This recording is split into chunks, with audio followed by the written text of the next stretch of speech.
This is the conspiratorial view of history, as opposed to the accidental view. And it is the conspiratorial view that we shall present in this program. There is a conspiracy theory that a shadowy elite of international bankers are secretly controlling the governments of the world. They say that the people that control this world could sit around one large table and have lunch. The theory goes that these elitists plan to create an all-powerful new world order, a world government that will destroy anyone who disobeys them. It is a theory shared by militiamen and neo-Nazis, and also by an increasing number of mainstream Americans. The message spreads through underground videos and anti-New World Order talk shows. Is there a New World Order? There's a New World Order. Is there a new religion coming? A new religion's coming. The New World Order has a certain smell about it. The smell of death. This is the story of a family who wanted to escape from the clutches of this tyrannical elite by moving to a mountaintop in Idaho. It is also the story of how their paranoid fantasies came true. Are you proud of yourself? Are you proud of yourself? You're gonna kill all the children to get what?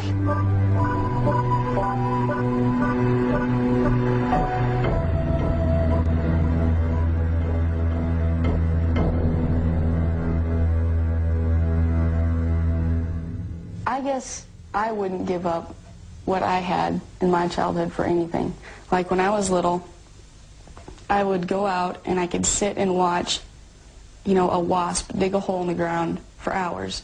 And then I'd follow it and it'd go paralyze a worm or a cricket or something and it'd drag it into its hole. But the media just portrayed that we were all crazy and had landmines everywhere and all we cared about was guns, I guess. But I mean, I do like guns, I still do. And I did then too, but I mean, it's not weird or crazy.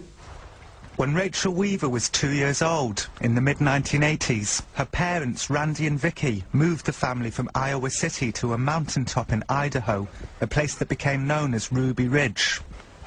Randy and Vicky were conspiracy theorists. They believed that an evil elite of international bankers and media moguls was secretly controlling their increasingly tyrannical government. The move to the cabin was their way of opting out.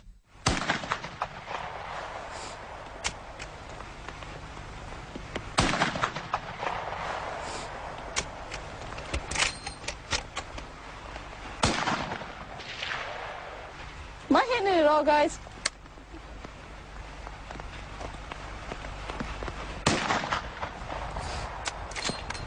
We wanted to kind of get out of the regular system and wanted to find a place where we could teach the kids at home, get them out of the city and out of the public school system. Like government school is what I call them. And, you know, kids in the city grow up with basketballs and bicycles, and kids in the mountains or out in the country grow up with dogs and guns. It isn't about hunting or target shooting. It's for protection against a government that can become tyrannical. Describe the feeling of what it's like to shoot a gun.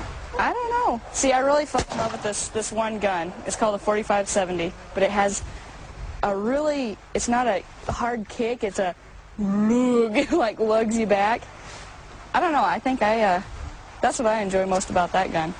The reason why I don't look at it as a big political thing is because even if I had, you know, my rifles, it's not like it's going to do me any good if the government wants to wipe me out. All I have to do is fly over in a helicopter and drop a firebomb, you know. But as far as trying to go up against the government, that's just, unless the whole country did it, I guess. But that'd be a little different. This used to be one of my mom's favorite songs. It's that counting the flowers on the wall. That don't bother me at all, that, you know.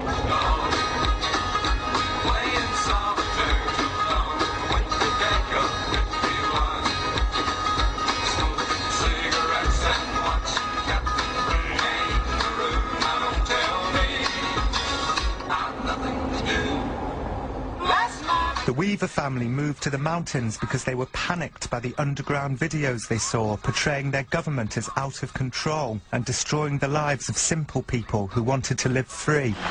When the guns are gone and your freedom lies shattered at your feet, 'Tis when it will be far too late to save. Why didn't I fight instead of sheepishly retreat? Oh. The family called this shadowy elite the New World Order. They thought that if they couldn't be left alone on top of a mountain in Idaho, where could they be left alone? Some of the things they believed up there might seem crazy, but they were a long way off. Is this your land now? Yeah, we've been on my land for a little while. This is it. Used to be an outhouse and a woodshed and stuff like right here. Our shed that they confiscated for the evidence used to be about right where that outhouse is. And this is what's left of the house. All the way up to here, I guess, was the living room, and then we had the kitchen, and about right here is where our front door was. Sink was over here on this side. And then above the kitchen was Mom and Dad's bedroom. And then over on that side, above the right-hand part of the living room was Sarah and I's bedroom, and then on the left was Sam's bedroom. There was Rachel, her parents, her older sister Sarah, and their brother Sam. Later on, Vicky would give birth to a baby, Elishaba, up there. We'd build tree forts and little huts and use old dead branches, and sometimes we'd make a little dugout and hide behind that and play war games. And I remember using some of the leaves off the bushes as play money and going to the store where there'd be like, it was really make-believe. Tell me about the war games. Just kind of cowboy. Yeah, just kind of cowboy Indian type things. I believe in searching for, quote, the truth about politics, religion, whatever. I like to discuss that with people. We always sat around and talked about stuff. I mean, that was like kind of the family, pastime, because we were always together, so we always talked about stuff. One place the Weavers went to discuss politics was Aryan Nations, a hardcore neo-Nazi compound 70 miles from the cabin. Aryan Nations holds summer camps every year, and Randy used to visit, sometimes taking the children along. Aryan Nations are very specific about who they feel is in charge of the New World Order. Who do you believe is in charge of the New World Order? Well, it's the Antichrist Jew. Same one that murdered Abel. Do you think all Jews, or just some Jews? All Jews. In other words, it's a blood order. DNA has proven it. But even though quite a lot of the people in power aren't Jewish. No, not. What you're saying is they are trying to say that they're not Jewish, but all the Rothschilds and the Bilderbergers and all the rest of them are racially Jews. We don't really care what religion they have adopted over the centuries, but as a race, they're Jews. So as soon as a Jew marries into a white person's, family, the offspring are Jewish. They just perform every evil on this planet. They're behind every evil thing that goes on. And they control the banking system, and that's what you're talking about, world economics, and that's by that means to control the world. The Weaver family were never as hardcore in their beliefs as the people at Aryan Nations. Randy and Vicky were not obsessed with hating Jews. They were not white supremacists. But they liked the neo-Nazis as people, shared their hatred for the government, and enjoyed their picnic areas and summer camp activities. What I remember is things like the candy hunts and meeting friends in the playground and sitting around a table, and if we'd meet someone new, we'd hear news stories or something, or old friends would exchange news stories, or... Oh, sorry. The candy hunts. I can't think what you call those. What do you call that when you find... Treasure hunts? Yes, treasure hunts. I didn't feel about him ever maybe being a hardcore, I'm going to run up to the Aryan Nations and Sig Heil, so... Even though they did do that once in a while? Well, apparently. Well, I suppose you could visit. I mean, people have curiosities, but I suppose you could go to investigate and see what they were like and not be like them. It was at Aryan Nations that the Weavers' problems began. The US government had infiltrated the compound, hoping to recruit some of the less hardcore members as undercover informants. They asked Randy to become one. Randy said, no, I don't want to do it. You know, I moved out of the city, up on top of this mountain because you guys are all rotten. I don't want to work with you. I know what you're up to. I don't want to be a part of it. Go away. So then the government, as it is today, decided you can't say no to God, our government, so now we're going to make you serve us. So they sent a infiltrator in that was a snitch for the federal government to become friends with Randy. And you know the story about asking him to saw off 2 shotguns. First he said machine guns. I said, I can't get to no machine guns. He says, well, how about sawed-off shotguns? They're real good. I go, oh, well, no problem. That's easy. He grabs his file and he files it. You know, he saws the barrels off, not knowing he's violating federal law. I totally don't understand why they even came to my dad to ask him to saw off shotguns. It makes no sense to me. It just blows my mind that they didn't even care. But for the government, Randy had the makings of a perfect undercover informant, a slightly crazy person who was friends with far crazier people, a family man with bad finances. How could he turn them down? In fact, Randy made a big show of turning them down. Mr. Weaver, we can get you on 6 or 7 federal firearms violations, but we'd probably forego that if you'd join our team. And I just kind of, I don't think so. And he just come clear across the seat and got right in my face. He says, well, that's the way we do it, right? He says, tomorrow morning, 11 o'clock, you'll be down in Spokane Federal Building, and don't tell anybody you're coming, not even your wife. About that time, Vicki come walking out of the cabin by me and said, hey, Vic, come here. She walked over to the truck and said, remember their names and faces. They go, we got to go. Peeled out of the gravel, throwing rocks, took off. They knew I wasn't coming down Spokane the next day. Randy was indicted on the shotgun charge, feeling that he'd been coerced into committing a crime by a tyrannical government controlled by the New World Order. He decided not to show up in court. The family buried their heads in the sand. Randy let it be known that he would not be taken off the mountain alive.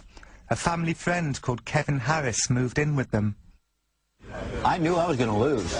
They had me set up as a white supremacist, gun runner, blah, blah, blah, and those people that they put on juries in North Idaho are the local brainwashed county, city fathers and mothers that will suck up and do it. If the government told them to go down Monday morning and get a walking license and pay $10 a year for it, they'd do it. From then on, I never left that property. Pretty neat view, huh? It was as if Randy and Vicky's conspiracy theories were coming true. They had moved to the mountains to escape a tyrannical government, and a tyrannical government was now coming to get them. The family took to carrying guns at all times, even the children. They became increasingly convinced that the army of the New World Order was watching them from the bushes. In fact, they were being watched from the bushes. I have to remember they were under surveillance after a period of time because Randy tried to apprehend Randy previously and not been successful. But were I closeted up on the mountain with just my family and already feeling persecuted and I know someone's watching me, my paranoia is going to increase, whether I think it's going to or not. See, most paranoid people think they're being watched and they're not. Right. Here was somebody who's built. They were actually being watched, so yeah, they're on a high alert. So any little thing that occurs becomes a big thing. Can you hear that? Somebody's on their way up. Oh, see, now if we were out of the rock, I could run out and see who it is.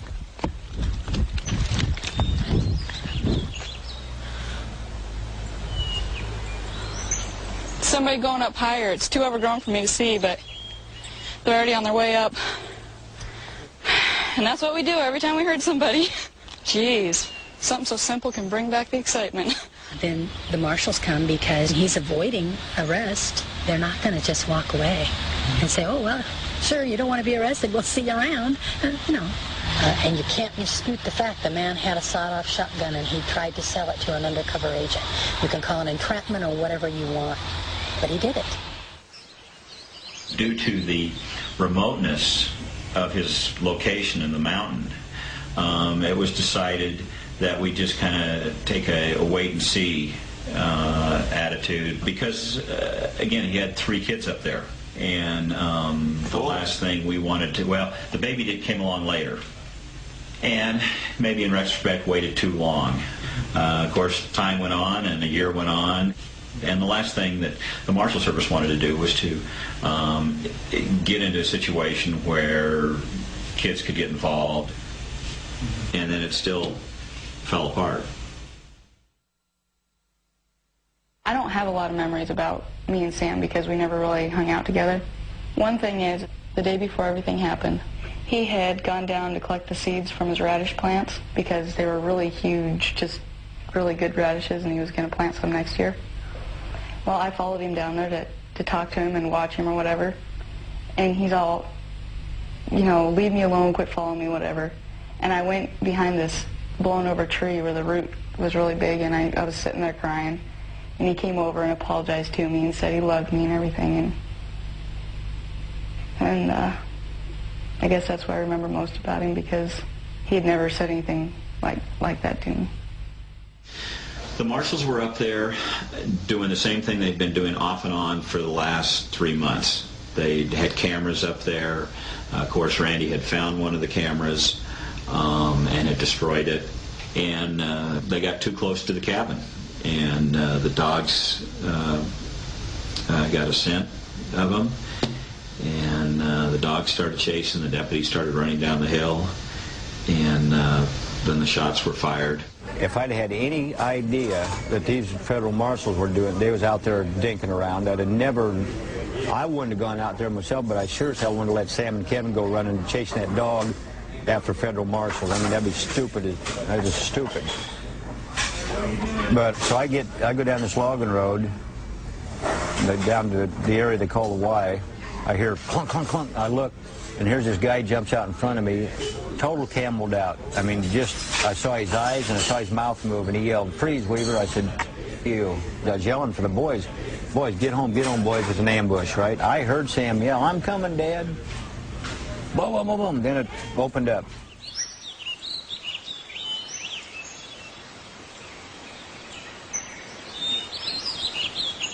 The deputy started running down the hill. Randy, Kevin Harris, and Sammy Weaver started chasing them down. The dogs started coming down. They got to a Y. The deputy stopped, and shots got fired. The dog was definitely shot. One of the agents shot Stryker in the back and hit his spine, and little Samuel, who raised the dog from a pup, saw him running around in circles yiping and then fall dead. Sammy opened fire on the agents that had shot his dog and said, "You guys killed my dog," and he opened fire and shot several times. And as it turned out, he didn't hit anybody. But then when they of course fired back at him with military rifles, these automatic fire rifles, and almost cut his left arm off. Now remember, he was about the size of a 10-year-old boy, you know, small. So they shot his left arm to where it was just hanging by the flesh, and little Samuel turned around and ran up the mountain and screamed to his dad, "I'm coming home, Dad." And at that time, my fellow officers took a MP5 machine gun and just sprayed him right up the back as he's running away and murdered him right there. One of the U.S. Marshals, Bill Deegan, was also killed in the gunfight that followed Sammy's death. We were all standing up on that rock that overlooks our driveway, and it was just,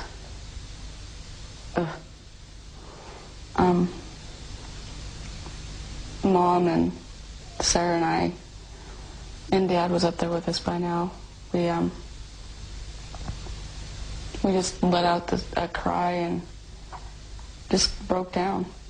And I remember Dad fired Mom's .223 into the air, full clip. So, I mean, what happened after that? Mom, I think it was right after that, Mom said, "We gotta go get him." And so Mom and Dad went down, and Kevin went with them. And I went in the house and got Elizabeth dressed. And I never saw him. They put him in the guest shed, and Dad and Mom went in and cleaned him up and wrapped him in a sheet, I guess. It's a bad deal. You know, I didn't give a shit about nothing after that. I still don't, pretty much. See, I don't remember days. To me, it's just all one. It's like one long bad day. Vicky Weaver wrote in her diary that night that Sam was killed while chasing the servants of the New World Order. A US Marshal had been killed, so his team called for backup. A 400-strong army descended on the cabin. They sealed off the mountain. 2 miles away, down in the valley, the neighbours began a protest at the roadblock. Martial law was declared by the state governor, who called the Weaver cabin an extreme emergency and disaster area. Good afternoon. A federal agent has been shot and killed in a confrontation with a fugitive in North Idaho. We started listening to the news that night. Oh, crazy bastard, you know, white supremacists murder U.S. Marshal. Yeah, right. We murdered him. Yeah, wrong. This is a big deal now. Crazy white supremacist, and they got a dead cop. Whoa, whoa, this cop is worth more than my son? I don't think so. He ain't even worth more than my dog. Were you aware of just how many troops turned up after that? No, hell no. The military operation was undertaken with such stealth that besides from hearing a few sirens down in the valley, the Weaver family had no idea that their cabin was now surrounded by FBI snipers. I think it's one of these things that a couple agent friends of mine, when we get together for lunch, it never fails. This comes up at every lunch. And it, well, wonder if we would have done this, or well, who said that? Or, why was that done? Or, and what about the rules of engagement? You know, can we look back today and say those rules shouldn't have been that way? Sure, we can do that today. And what were the rules? The rules of engagement, there was 4 rules in there, but the main rule was that any adult armed male, it could be I can't remember the exact words, to tell you the truth. Could and should be shot? You know, I'd have to read it again.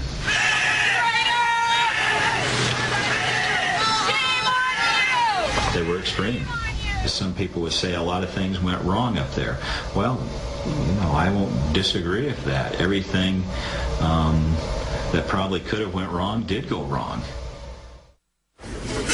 The next day, the other 2 dogs that we had tied up out in the yard started kind of whimpering and barking a little bit. And I thought, yep, here they come. Somebody's out there wants to talk to us. I took Sam's Mini 14, and I walked out, and bang, I got shot through the shoulder. It was like a bloody mist went out across the front of my face. I smelled that, and it went. I cussed in my mind, you know, like this. You know, this really hurts. And then I got my bearings, and I went through my mind. They're going to murder me now. They're going to kill me now. We're up on the hill, just about straight across from where the house was, where U-2 was apparently placed strategically. That was the sniper. Mm-hmm. You can see very clearly, well, at least I know where the house was, but I can see everything real clearly from here.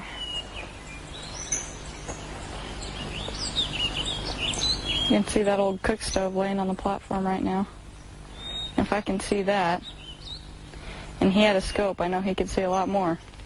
He first took a shot at my dad and hit him in the back, came out through his armpit. And then, as they were running into the house, he shot my mother, and it went through her head and killed her, and the bullet then entered Kevin Harris. Where was your mother at the time? Standing right about where that cook stove is. It'd be about exactly where she was. She was holding my little sister, who was 10 months old at the time.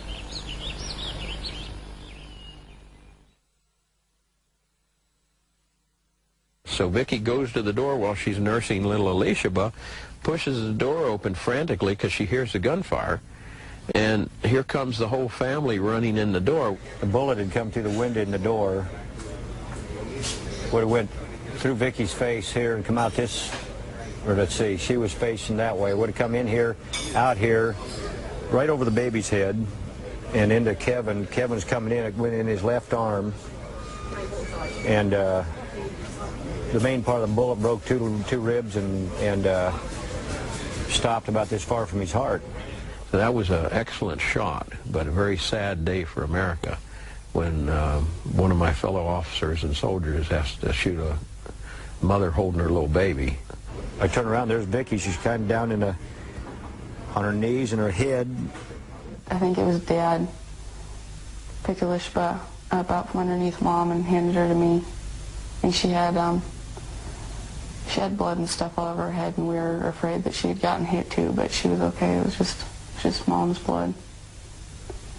And that's when we went around and drew the curtains on all the windows. And shut the door, obviously, and we didn't come out after that. The family locked themselves in the cabin for over a week. Nobody but the Weavers and the FBI knew that Vicky had been killed. How many of you against one is there, huh? We want a head count. We want to know how many are still alive up there. I remember hearing people underneath the house rustling through our stuff. I remember the floodlights coming through the cracks of the curtains. And hearing their stupid, whatever they are, half tracks or whatever, rolling over stuff in the yard. They crunched our generator. They ran over our outhouse.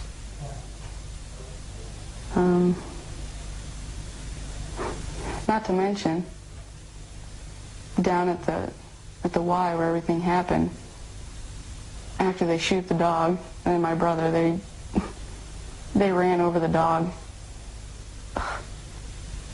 It's just sick. Baby killers! Baby! Huh? Baby killers! You're all baby killers, you bunch of senseless bastards! All of you! 2 miles down in the valley, the protest at the roadblock had swelled to thousands. People travelled from across America to support the Weavers. Nobody can murder a 14-year-old boy. Any adult in his right mind would never, ever agitate a 14-year-old boy into a mortal gunfight and justify it as right. There's just no way it can ever be justified as right in my book. I'm a father and I'm an American. Jack McLam and Bo Greitz were in the crowd. Jack and Bo are both ex-military officers who've jumped ship and become heroes to the anti-government activists. It was surreal. It was incredible. What we had was, I'd never seen so many FBI, DEA agents, U.S. Marshals, local police, state police in one place in my life. We had armored personnel carriers, and then they were all dressed in military uniforms with Kevlar. This is America. What is going on here? Every day they would shout at us through the bullhorn or loud thing or whatever you call it. And they'd say, Vicky, tell Randy to pick up the phone. And Dad would scream out, you son of a bitches, you shot her or whatever. You know she's dead. And they'd never answer us. And I know they could hear through the walls. They were under the house. They were around the house. They were everywhere. How much will you take? How much will you compromise? What are you doing? How many dead patriots will you bury? But there were people who were holding up signs that said "Death to Zog." What does Zog mean? It means Zionist occupational government. And the neo-Nazis, Randy had attended their church a couple times, and he didn't like it, so he left. And so they felt they would come to his aid. And so they were there with their signs saying it was the Zionist occupational government was doing all this. It was a week into the siege. The FBI had failed to convince the Weavers to come out, so they invited Jack and Bo up the mountain to talk with Randy and his daughters through the cabin walls. Bo Greitz and Jack McLam walking across the bridge across Ruby Creek, heading to Randy's mountain house. Later that night, Jack and Bo came back down the mountain to tell the protesters what they'd learnt. I want all of you in the vigil to join your hands. I want you to get close, and I want you to get warm. I've got good news and I've got bad news. The good news is that we went right up to the top of the hill and established an immediate dialogue like I knew we could with Randy. Wasn't any problem at all. This communication is going to continue. I want your hands joined. That's an order. I got a reason for it. The bad news and get a grip on yourself is that Vicky was killed. Damn. And most unfortunate thing, apparently she was killed on Saturday. Wonderful mother has had her life taken, and she's in God's hands as we speak. Our Father, as we approach thy throne tonight, we're thankful that some are left alive. We pray again tonight, your blessing upon them that are the girls and Randy. And our Father, we ask that you be with Kevin tonight and get them through. That we are women of Yah, and you will not let this come to pass again, because we are the virtuous women. You are his enemy, and you will never receive us in your hands again from our Savior. Never will you take another woman down.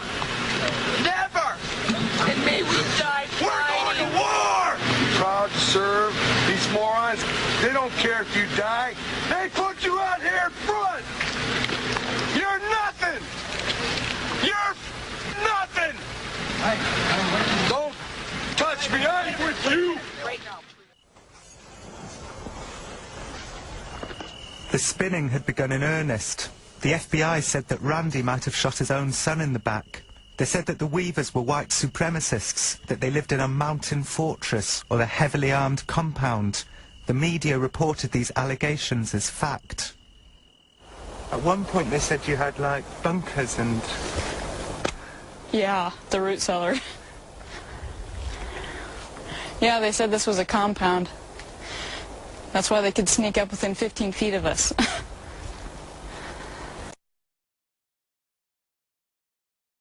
I came to a point in my mind that I knew we was all dead, and it's just a matter of time, and it didn't even matter.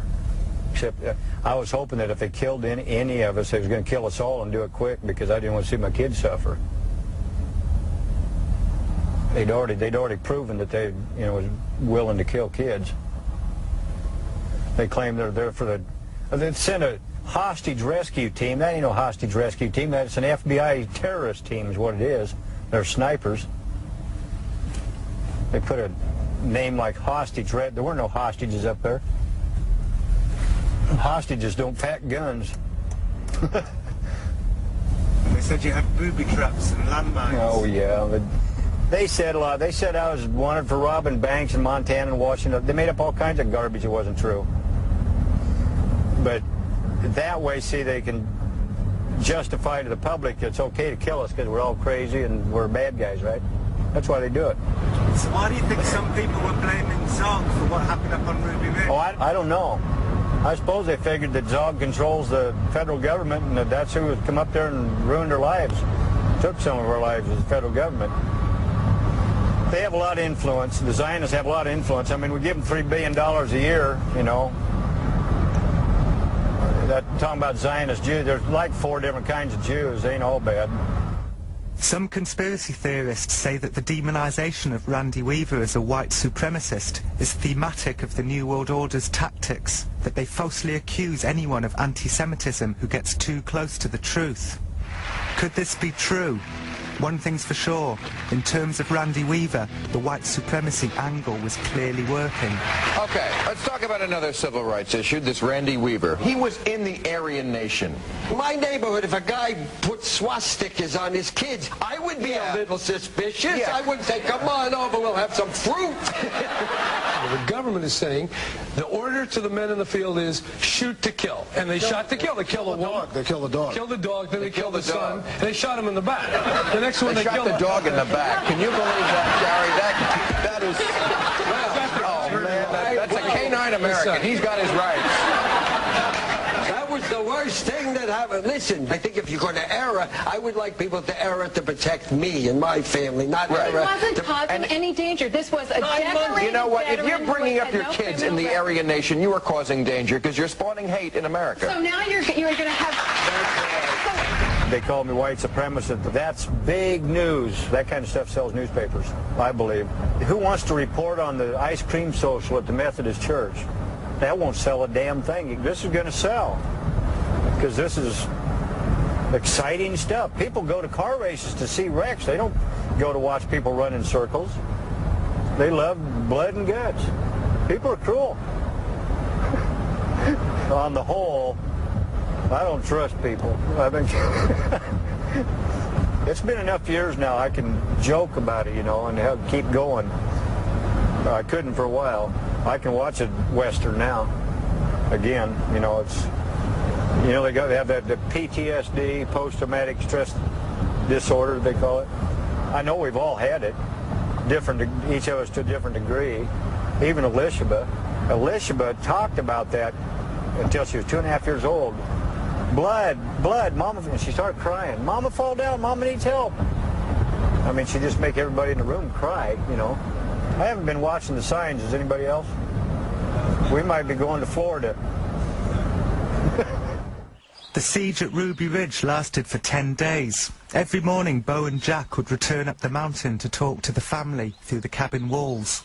We're trying to calm them down, get them to stop crying, and to focus on something else other than their mother laying up underneath the kitchen table in a pool of blood.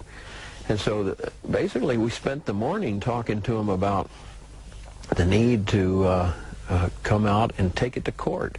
We knew then they had one fantastic case in court against this government. Oh my goodness. There's something in law enforcement called jury appeal. And when you machine gun a little boy running away from you and shoot a mother holding a baby in the head, you got jury appeal. It was 11 days into the siege that Bo and Jack finally convinced the family to take their case to court. Well, the door opens and they come out. Ah, I tell you, boy, I just about get tears in my eyes now thinking about it. It was wonderful to see these little girls take off their weapons, little tiny little girls, you know, wearing weapons against their own government. I mean, where should that be proper? And it was the saddest days of my life was spent on the top of that mountain when I realized that my fellow police officers and soldiers are capable of that, you see, that I served with. I never would have believed that, never would have believed it, you know. And so it was a great awakening for Bo and me and many of the officers up there, because when we walked down through that crowd, big guys with their military rifles and the tears coming down, streaking the face paint, you know, they were all crying, you know, that the family had come out. So it was a great experience. And that's why there's so many people today in America and people in uniform that are speaking out against this damnable world system that's being set up, that will do that to people at will. That's me and President George Bush. Some of the fringe benefits that you get being in these positions. I've had the opportunity to meet many stars, and that's me and Dolly Parton. There's me and President Ronald Reagan. Down here is a picture of Randy Weaver when we brought him off the jet shortly after we had taken custody of him. You know, in law enforcement, you know, you always think that individual that you arrested was guilty. The jury chose another avenue, and I don't have to agree with that, but in this country I have to respect it.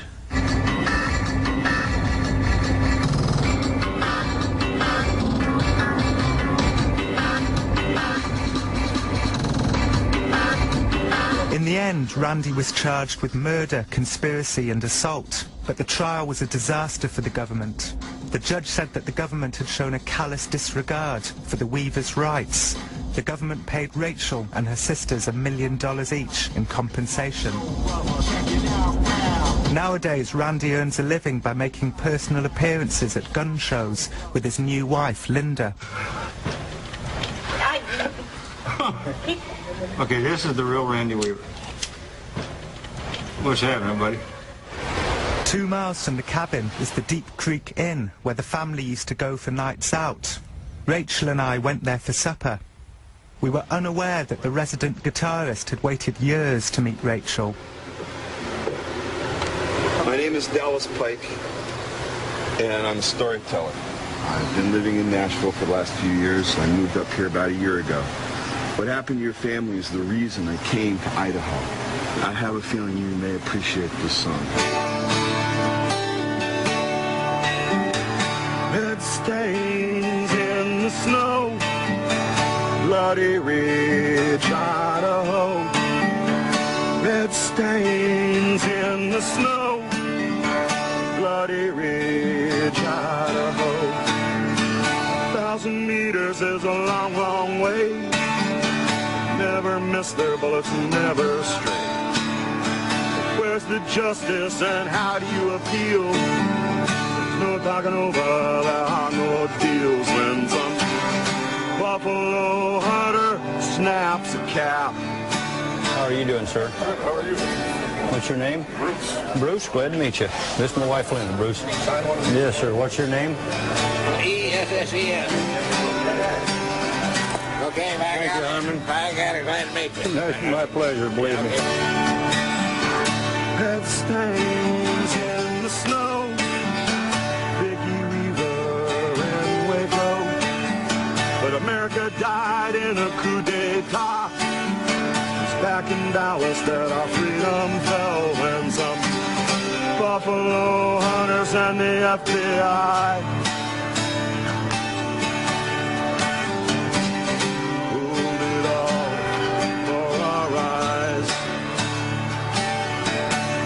Okay, yeah, here, do it like it. Here.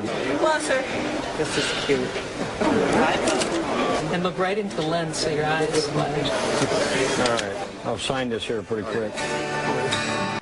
Red stains in the snow, too many names for us to know.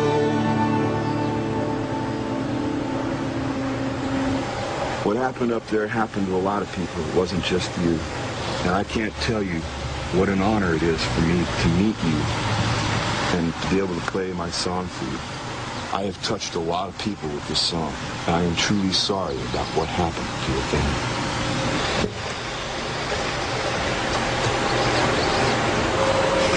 I don't know what to say to people when they do that.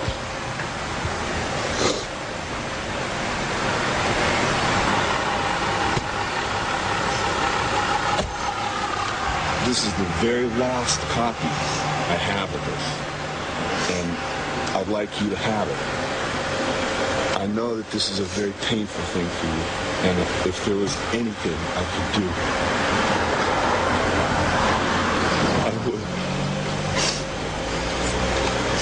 I'm sorry I can't do more, man. I really am. I don't know, I meet people like that every now and then, and it's, you know, mind if it kind of dissipated a little.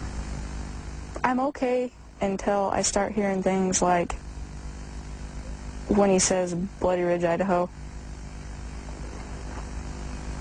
It just reminds me of like seeing blood on the floor, and it makes me start thinking about it, and I... Vicky Weaver was butchered like a buffalo, standing in the doorway of her own home, holding her baby and crying out to God to protect the rest of her family from the mad dogs that had already shot her son in the back from an ambush. With one bullet, Lon the Hitman Horiuchi brought Vietnam to America. As Vicky Weaver started talking about the One World Order, and they just gunned her down because they could. So where are we going, Andy? Where are we going? Waco, I think. And what are we going to do when we get there? Well, we're going to talk to folks. We must be almost there, right? I'll bet we are. We'll probably recognize a new church building. Randy has never before visited the ruins of the Branch Davidian Church at Mount Carmel in Waco. But for hundreds of thousands of Americans, maybe even millions of Americans, the Weaver Siege and the burning of David Koresh's church are forever linked. Proof of a government gone crazy, a new world order coming to kill anyone who does not bow down to them. All the memorial trees. See the little placards, little headstones? Little one Jones, age 1.5. Unbelievable.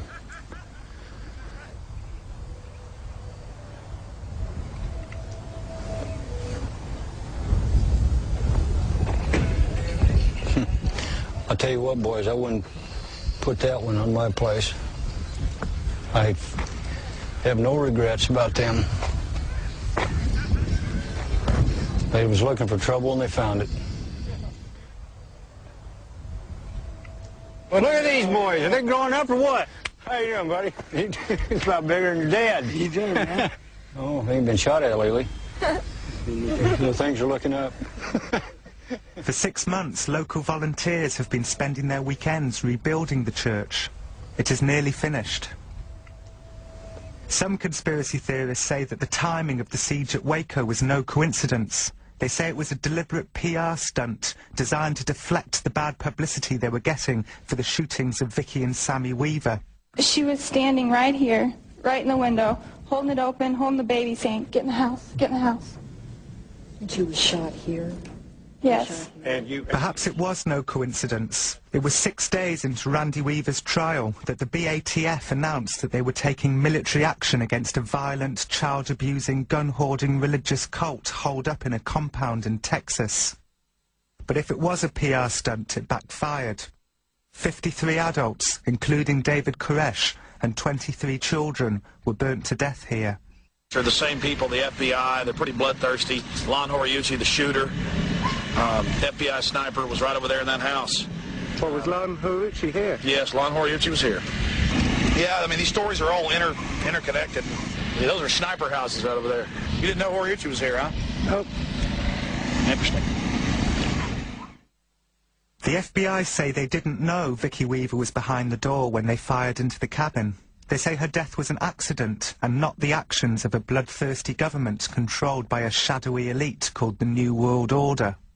You are a federal officer, so Randy and Vicky Weaver would certainly have thought of you as being an agent of the New World Order, an agent of Zog. I mean, what's that?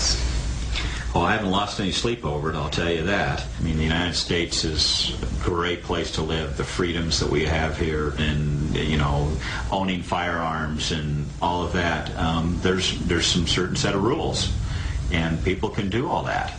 But then you have some other people that think they can go not just one step, but 2 steps, 3 steps, 4 steps over and pound the drums, and then you get a lot of followers. Ooh, what a mess. What can you say? Like old material that Mom used to save. And some shoes, Lishba's baby chair, broken pottery. My mom used to save all kinds of material and stuff for making blankets and clothes. And Rachel visits the remains of her cabin about twice a year. When she comes, she sometimes finds evidence of other visitors, pilgrims, who've been rummaging around their old belongings like archaeologists. Somebody's been up here on horses.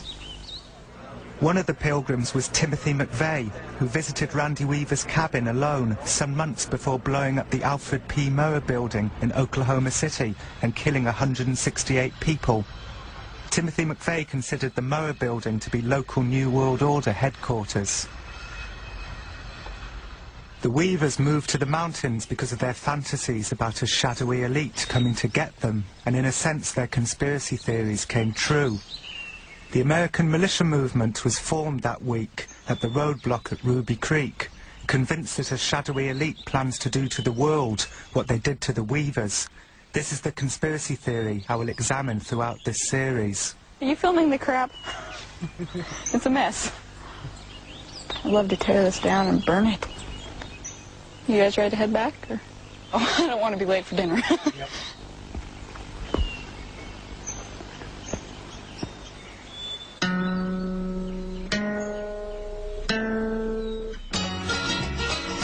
Counting flowers on the wall, that don't bother me at all. Playing solitaire till dawn with the deck of 51. Smoking cigarettes and watching Captain Kangaroo. Now don't tell me I've nothing to do.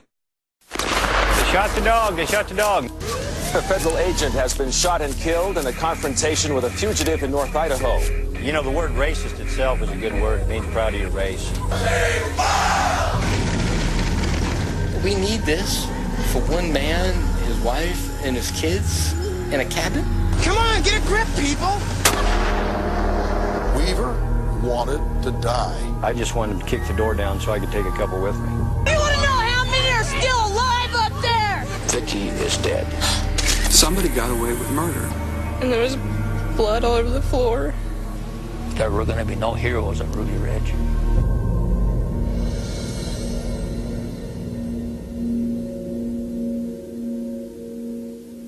In 1971, Randy Weaver and Vicki Jordison are married in Fort Dodge, Iowa. All indications point them towards a standard Midwestern lifestyle, but the Weavers want something different. Well, back in 1980, I guess it was, we started thinking about moving. Sarah was going to go to school, public school back in Iowa, and at the time we weren't real thrilled about that. At that time in Iowa, parents were barred from homeschooling their children. Angered by what they view as a corrupt government, and with their religious views growing more outside the mainstream, the Weavers decide to live a life of isolation in the mountains. We thought it'd be nice to move to the mountains and raise a family, try to raise one out in the mountains, and teach kids at home, and we were just going to do it. Prepared for about a year, got our bills paid off, sold the house, got all our ducks in a row, you might say. In August of 1983, the Weaver family leaves Iowa and the rest of society behind and heads west. We weren't sure exactly where we were going to go, but we figured in the Rocky Mountains somewhere. The Weavers finally settled in northern Idaho. The small logging village of Naples has always been fertile ground for people living outside the mainstream. First, as a destination for back-to-the-earth hippies. Then in the 80s, the Weavers are part of a wave of right-wing survivalists. People up here care about each other and are tolerant of each other. I think they enjoy each other's differences. The Weavers pay just $5,000 for a rocky hilltop plot of land where they build this plywood cabin primarily out of scraps from lumber yards. And like many families in Naples, they raise animals and grow their own food. It was an idyllic life for the Weavers' children, Sarah, Sam, and the youngest, Rachel. This used to be a garden. I didn't realize how good I had it then, but I do now. I hope my kids get to experience it. You know, it doesn't sound as fun as it really was, but I guess you'd have to grow up that way. As time passes, the Weavers' views move even further to the right. Their mistrust of the government increases, and the family's religious beliefs become steeped in thoughts of Armageddon and racism. You know, the word racist itself is a good word. It means proud of your race. He got told a few times that the people just didn't want to hear his political views. He did come in and express his views about blacks and Jews and anybody that was not of the white race. You know, kind of gave me an idea that he was a little bit out of the mainstream. Get the heck out of here! I didn't come all the way down here to... But the Weavers are far from alone in their beliefs. Elsewhere in the Pacific Northwest, the white movement has become militant. A right-wing terrorist group calling itself The Order has gone on a campaign of violence, bombing banks, hijacking armored trucks, and even murdering a Jewish talk show host, all in the name of a new white homeland. After The Order is finally brought down, law enforcement quickly turns its attention to the Aryan nations, the neo-Nazi political group where The Order had its genesis. So we were very aggressive in our investigative efforts against these individuals and did everything we could to infiltrate the organization with sources of information. The FBI, the Bureau of Alcohol, Tobacco, and Firearms, as well as state and local law enforcement, were all converging on the Aryan nations. And in the wake of the recent terrorism in the Northwest, Aryan Nations headquarters, located just 70 miles from the Weaver cabin, is inundated with paid federal informants. One race, one vote, one nation, one people, one homeland. We're going to have it. Each summer, the Aryan Nations holds a weekend retreat for its members and possible recruits. It's 3 days of speakers, events, and Nazi pep rallies.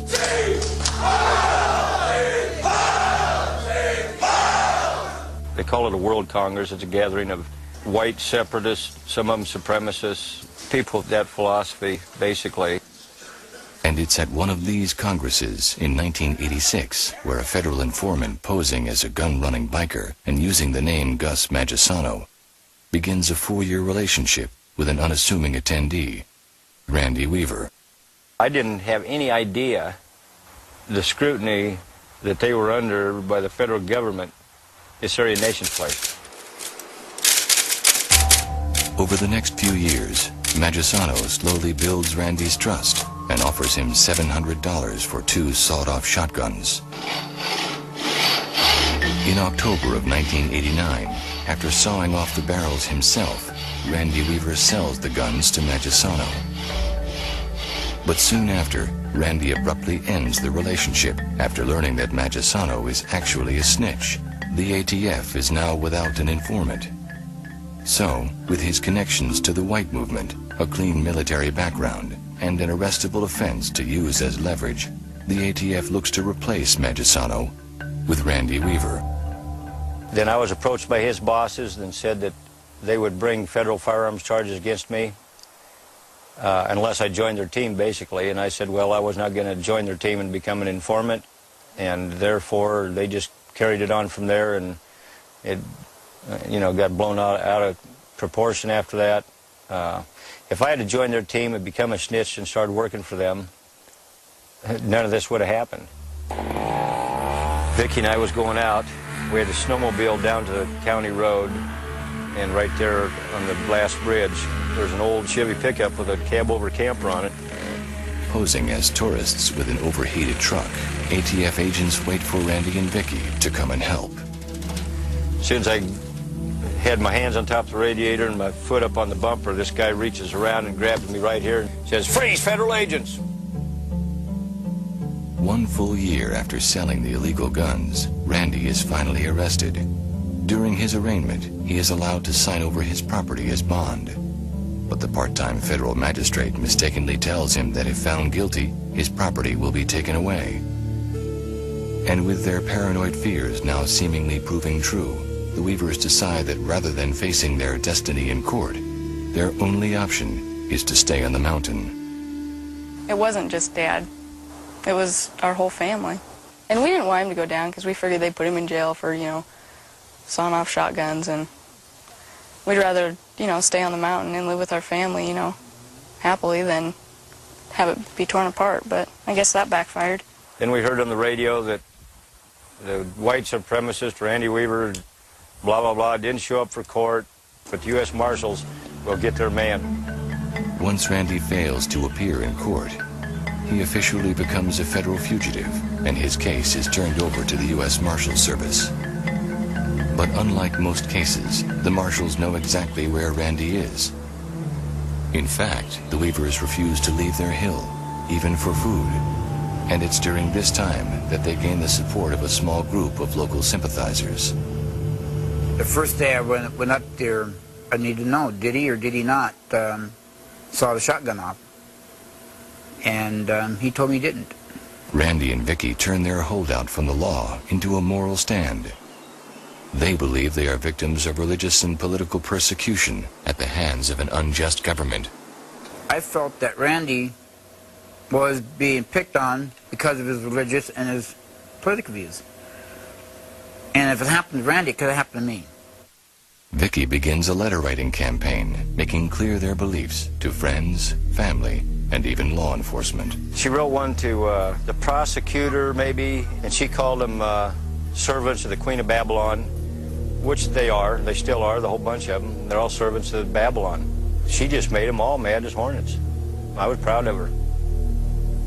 Still am. But the letters do little to help Randy's cause, and in April of 1991, the Marshal Service sends the case file, including Vicki's letters, to a psychologist. They are sent back a psychological profile, mistakenly referring to the Weavers as the Randalls, that paints an extreme picture of a paranoid family led by a fierce matriarch. who are all ready and willing to fight to the death. As the months pass, the Weavers remain holed up on their remote mountaintop, and the marshals, hesitant to approach the cabin for fear of a possible confrontation, continue sending messages through friends. In October of '91, in a small guest shed on the Weaver property, Vicky gives birth to their fourth child, a baby girl named Elishaba.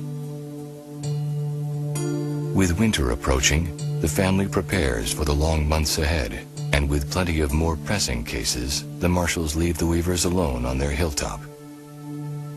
But on March 8, 1992, a full year since Randy's stand had begun, a nearby newspaper from Spokane, Washington, publishes a front-page article about a local fugitive snubbing his nose at the federal government. Within days, the story catches the eye of the national media. Randy Weaver, and the tough talk coming from his remote mountain, quickly becomes a thorn in the side of the Marshal Service. You put up a bluff. You ever played poker? Back in Washington, the U.S. Marshal Service is raising the stakes. 3 weeks after the first story is printed, a special meeting is held at Marshals headquarters. Based on neighbors' warnings, the now numerous news reports, and the growing mythology surrounding the Weavers, this remote cabin in the Idaho woods becomes the center of a complex surveillance and apprehension plan dubbed Operation Northern Exposure. During the next 5 months, the Marshal Service records over 100 hours of surveillance footage from solar-powered cameras strategically planted around the Weaver property. It's a total invasion of privacy, you know? It's like if my brother would have found out some of the stuff I did, you know, I'd be embarrassed enough, let alone the government. The surveillance clearly shows that the Weavers are almost always armed and seem to be prepared for some kind of confrontation. The cameras also show the family now joined by Kevin Harris, a 23-year-old man from Spokane who had lived with the Weavers as a teenager and looks up to Randy as a father figure. As surveillance escalates, so does media coverage. The national press seems drawn to the Weaver story. Randy is billed as a local folk hero, and his plywood cabin is transformed into a mountaintop fortress. It became blatantly obvious they were being watched, but yet they kept waiting for someone to come to their door. In the early morning hours of August 21st, 1992, a team of 6 deputy U.S. Marshals, fully armed and outfitted with night vision goggles, hike up the Weavers Hill to gather intelligence for the final phase of Operation Northern Exposure. After 8 hours of surveying the terrain and watching the Weavers, their day is done and they begin to sneak back down the mountain. But for some reason, things don't proceed as planned. And in the hurried confusion, tragedy is about to strike. Our yellow lab striker was so worked up and excited that I figured it had to be probably a mountain lion or bear. And Kevin and Sam come down around behind and followed me. And I said, well, I'm going to go down the logging road and I'll meet you down at the Y. And they was following the dog through the woods. Actually, I didn't know which way the dog was going to go for sure, but I wasn't going to go tramping all through the woods chasing the dog. Getting old and lazy, you know. 14-year-old Sam Weaver and Kevin Harris, 23, both armed and anticipating a wild animal, split off from Randy and chased the dog through the woods. And I got about maybe right to here, and some guy jumped from the right side of the Y there down, I don't know, 6, 8, 10 foot right down in the center there. I could tell he had a weapon, and he was fully camoed out. All I could see basically was his eyes, and I saw his mouth move. He yelled at me, he said, "Freeze, Weaver." I said, "Screw you," and turned and started running back up the hill. And I was yelling all the time. I said, "Get home, boys, it's an ambush." The boys don't hear Randy, and they continue chasing the dog through the woods until they come upon the Marshals. Sam Weaver's dog, Striker, reaches the Marshals first. And I heard a bang. Arr, arr, arr. They shot the dog, they shot the dog. In the next few seconds, a flurry of panicked gunfire breaks out between the Marshals and the boys. And amidst the chaos, a deputy U.S. Marshal is shot and killed. I said, get home, and Sam yells, "I'm coming, Dad," and then there was a bunch more shooting, and took my shotgun, aimed it up in the air, and pulled the trigger, and straight up in the air, I didn't know what to do. It was after that, or like everything was over with. With an officer down in unfamiliar territory, Two of the deputies that were not in the gunfight run for nearly an hour through the woods and down the hill to the nearest neighbor, where they make a frantic call to 911. I got an officer dead. I got 3 pinned down. I need help, quick. We had an incident with Randy Weaver. I want the state police. I want all the help that I can get. I've got to go back in for more officers that are trapped. But the officers are not trapped. In fact, the marshals are completely unaware that the Weavers have also suffered a loss. I got home pretty shortly, and then a little shortly after that, Kevin come walking home, and we said, "Where's Sam?" And he said, "Sam's dead." Samuel Weaver, Randy and Vicky's 14-year-old son, was killed in the firefight, shot once in the arm and once through the back. When Kevin said Sam's dead, well, we just lost it. You know, we were up there and we were just, I mean, I was cussing and screaming and crying and a combination. Nobody yelled at us, nobody shot at us. I figured these guys had split the scene. Randy, Vicky, and Kevin bring Sam back up the old logging road to their cabin, where they clean his wounds and place his body in the same shed where his baby sister, Elishaba, was born just 10 months before. The last thing I remember about my brother was he had gone down to the garden. He had his own special radish patch, and I started to follow him down there, and he's all, "Go away, leave me alone, I want to be alone." And so there was an uprooted stump over here, and I went behind it and I started crying, and he came over and he apologized to me. And that was the first time he'd ever apologized to me for making me leave and making me cry, you know. And it was just, you know, it's a great thing to remember, I guess. That the last moment that you remember your brother's like that. Meanwhile, caught off guard and ill-prepared to handle a federal situation, local law enforcement evacuates the neighbors and closes off the entire mountain. Because I didn't know what was going to happen. I had no idea this was something that I had not been schooled in or prepared for in any way, shape, or form. The news of federal officers pinned down by gunfire deep in the Idaho woods was quickly reaching Washington. And the one thing the Marshal Service was trying so hard to avoid, an armed conflict with children, was now right in front of them. I got 3 pinned down. I need help, quick. Good afternoon. A federal agent has been shot and killed in a confrontation with a fugitive in North Idaho. Weaver, a fugitive on a federal firearms Whenever a federal officer is killed, government policy dictates that the matter be turned over immediately to the FBI. But on August 21st, 1992, the FBI had never heard of Ruby Ridge or Randy Weaver. All they knew was what they were hearing from the panicking marshals. Got a call from FBI headquarters, and he advised there'd been a shooting up at Ruby Ridge and that a marshal had been killed. The marshals were pinned down. We basically had 2 functions going up there. One was the rescue of the marshals, and the other one was the arrest of Randy Weaver.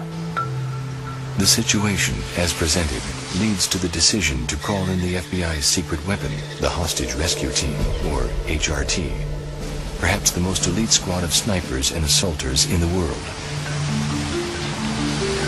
And on the way out to Idaho, somewhere over the Great Plains, Dick Rogers, the head of the HRT, in consultation with FBI Assistant Director Larry Potts, agreed that the possibility of entering an ongoing gunfight, combined with the intelligence they were receiving on the Weaver family, warranted extreme measures.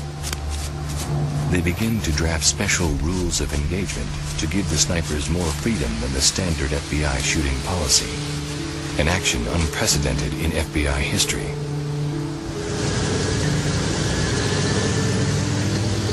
But the threat of a firefight has long since subsided, and the marshals are finally taken safely down the hill with the help of the Idaho State Police. I had a bad feeling about this situation before I even left home.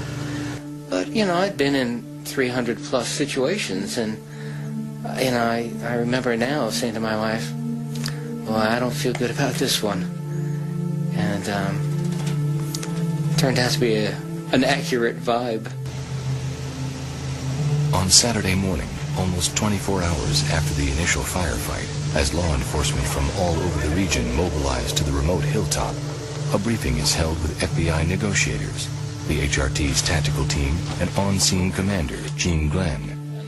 Gene Glenn is in charge, and in theory, the way the FBI manages is the negotiation team leader makes his recommendations, and the tactical team leader makes his recommendations, and the on-scene commander makes his decision from there. But with the mere presence of Dick Rogers and the HRT, the question as to the seriousness of the situation seems to have already been answered. Kind of almost reverse psychology, you know. If they're here, it must be bad. Whereas if we sent out a county team of 5 guys and a couple of negotiators, you know, this is nothing, a barricaded subject. But if these guys are on scene, whoa, you know, this is something bad's about to happen here. Perhaps the most intimidating show of power is the FBI's use of the tank-like Armored Personnel Carrier, or APC, the appearance of which begins to have a startling effect on the locals, typical Western individualists who don't take kindly to intimidation. Come on! Come on!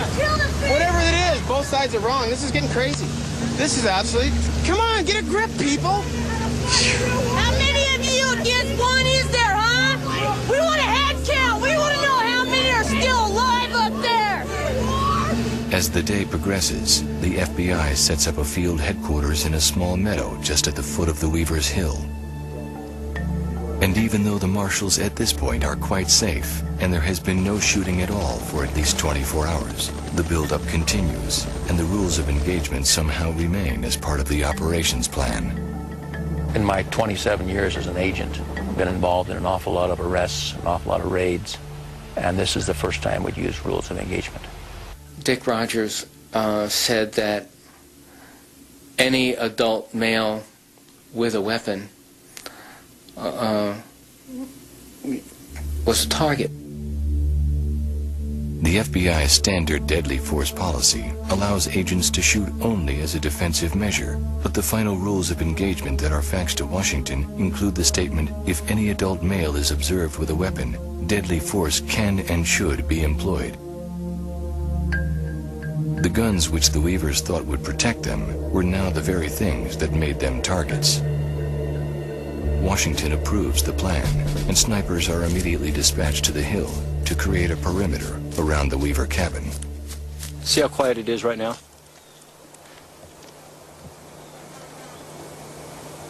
It's just the way it was. As the snipers settle into position, the FBI prepares to approach the cabin, and the Weavers wait. The other 2 dogs started barking a little bit and whimpering, and we was all in the house at the time, and I told everybody, I said, well, there's probably somebody out there approaching and they want to talk to us. So I said, I'm going to go out and see if they want what they got to say. Randy, his 16-year-old daughter Sarah, and Kevin Harris leave the cabin to see if anyone is there. Well, nobody wants to talk. It's apparent they don't want to talk to us, so I come walking from the outcropping over there. When no one responds, Randy goes to check the guest shed where Sam's body has been laying since the morning before. Come around the shed and I switched the rifle to my left hand, and there was a latch up about this high on the door that you had to turn to open the door. I was going to go in and see Sam again, and just as I grabbed that latch, somebody shot me through this shoulder. After hearing the gunshot, Vicki Weaver comes to the front of the house and calls for Randy and the kids to get inside. Sarah started pushing me, get in the house, and she was pushing me. Kevin come down off the rock outcropping and joined in behind us. And 1, 2, 3, we was all going like this to the house. As the 3 run for the cabin, the sniper holds his fire until they approach the door. Vicki was holding the door, standing right here holding the door. The door would have been right here. She's holding it like this with Elishaba. The bullet went through Vicki's head and killed her, and that same bullet went into Kevin's left arm and tore it up real bad, and then it split up. And the main bullet kept going in and lodged about that far from his heart. I didn't know where Mom was hit, but I knew something was wrong because she was down, and I just started, like, saying Mom and crying.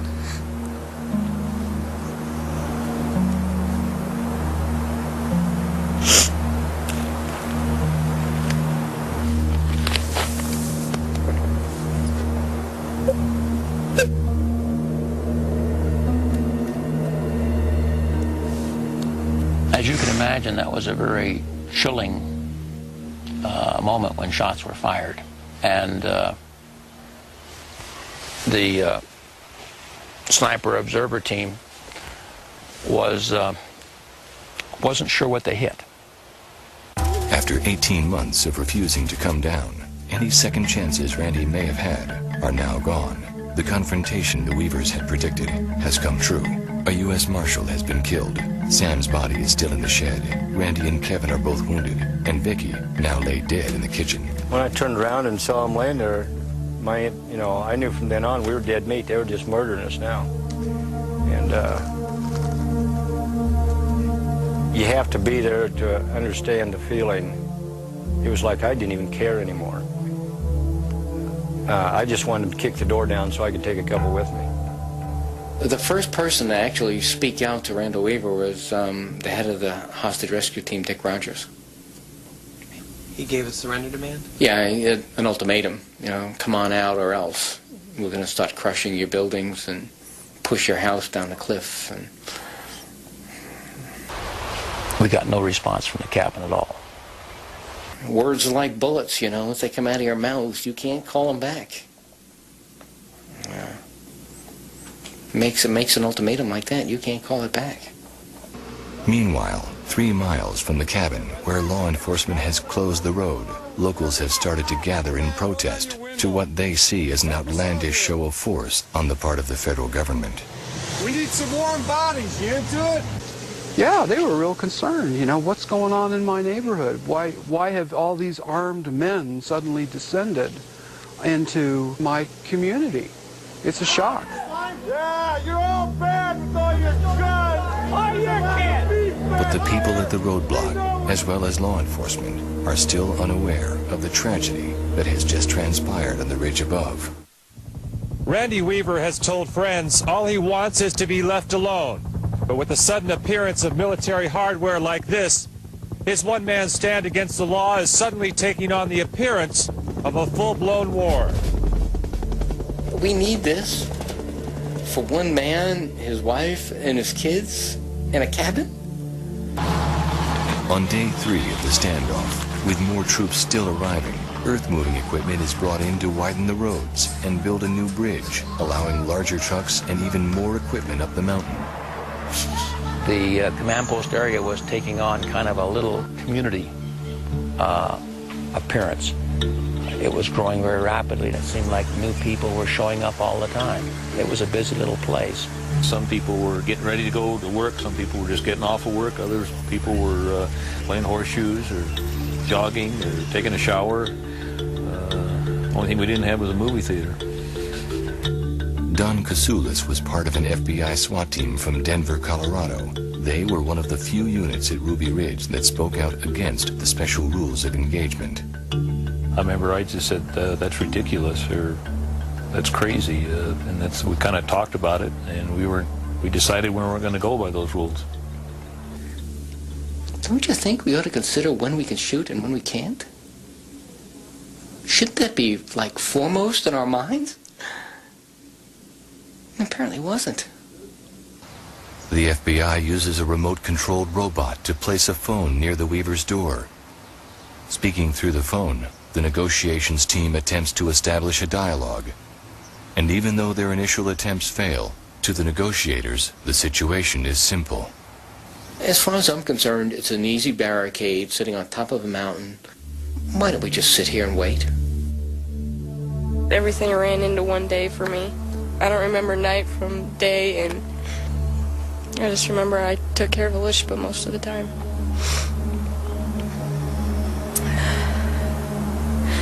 I remember going into the pantry to get food, and there was blood all over the floor.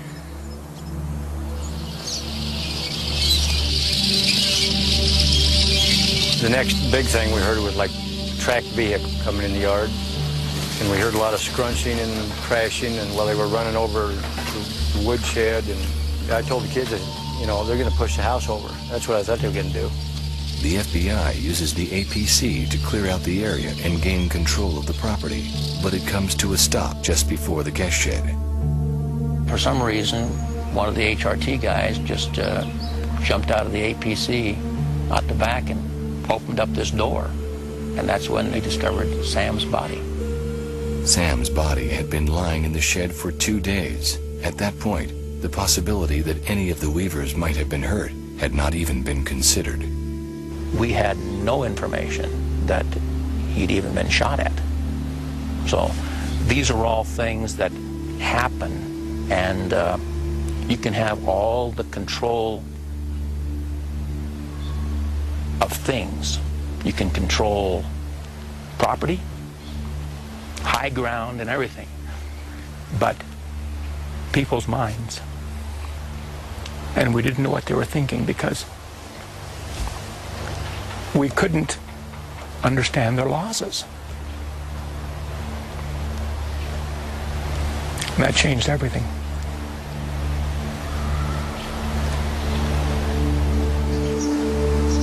The discovery of Sam's death sends a shockwave through law enforcement. And with tension running high down at the roadblock, the FBI decides to wait until daylight to break the news.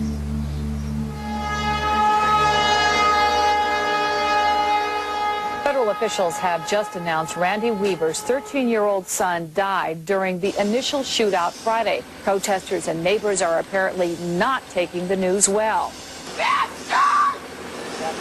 Are you proud of yourself? Are you proud of yourself?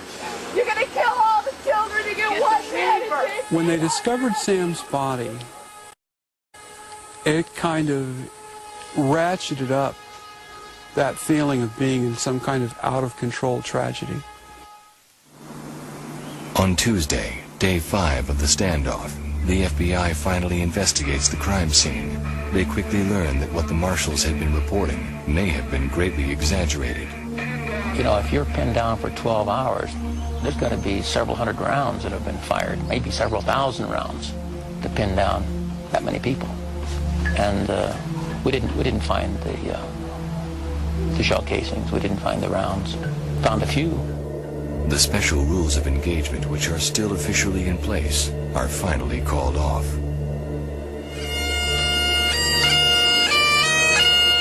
On Wednesday, August 26th, on the other side of the country, in Quincy, Massachusetts, services are held for U.S. Deputy Marshal William Deegan, who was killed in the same shootout that killed Sam.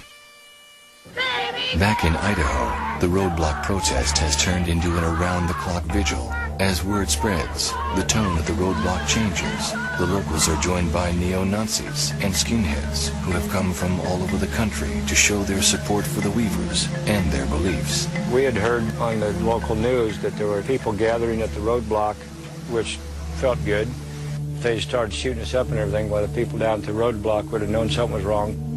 That afternoon, Randy and Kevin dictate a note to Sarah, detailing exactly what they remember, in case they don't make it off the mountain.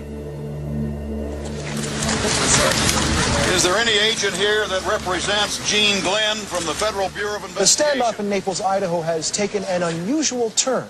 Bo Greitz, a retired Army colonel renowned for his work on behalf of U.S. soldiers missing in action, performed what he calls a citizen's arrest on 4 top We, as citizens of the United States, do hereby present this citizen's arrest warrant. The whole idea was I wasn't going to arrest the governor of Idaho. I wanted action. I wanted somebody to listen to me. I wanted somebody to let me through so I could go up to the top of the ridge, not be dressed in Kevlar, carrying a submachine gun, so that maybe Weaver would talk to me. Consider yourself served. Then one day they said that Colonel Bo Greitz had showed up at the roadblock down below, and the next time they hollered at me, I hollered back and I told them, I said, I'll talk to Bo Greitz. The FBI lets Bo Greitz, a Green Beret commander and right-wing icon, pass the roadblock to talk to Randy, even though they know he's a risk. Especially knowing his political stance and his connections to some of these right-wingers. Sure, it was riskier. And, you know, this was no good. I couldn't talk to Weaver, so I jumped off the tank, and I came right over here. I said, Weaver, "This is Bo Greitz." And I saw his face just flash right there in the window of the bathroom. Bo accomplished more during that first evening than all the negotiation had from the beginning to that point. And so that was a positive thing. The negative of Bo's dialogue was we found out a lot of things that were kind of shocking. And then is when he told me about Vicky, and I was shocked. I've never been shocked by any single event in my 21 years as I was by that one sentence uttered by Randall Weaver. Vicky's been killed, I've been shot, and Kevin's been shot. Randy's in good health. Unfortunately, Vicky is dead. Karen, the news earlier tonight, just a few moments ago, that Vicky Weaver, the wife of Randall Weaver, has been shot and killed. She was shot and killed last Saturday and has been dead for 6 days. It's a very volatile situation, although it appears to be quiet at this moment. Yes, this will be a tense night on the roadblock. It never entered our mind that she was anything but an active person in the cabin up there. So that was a tough night. Never will you take another woman down. Never. We die. We're going to war. A lot of anger. Just hoping for daylight and hoping for something better. This morning began very hopeful after last night's very tragic news that Vicky Weaver had been killed. In fact, there was word buzzing through all quarters that this might indeed be the big day. On day 9 of the standoff, Bo Greitz returns at dawn to keep the dialogue going, and Randy Weaver makes sure that Bo understands what actually happened. The door's open like this. Yep. She comes out and says, "What happened?" I said, "I'm here." She goes, "Those sons of bitches." She turns around and here's the door. They knew she was there. My daughter and her and the baby was right there. As the Weavers tell Bo their story, they learn that one of their biggest fears was true. That thing's got a shotgun on it. No, I don't want it. Yeah, I saw it off shotgun, boy, right there. You grab that telephone. Boom!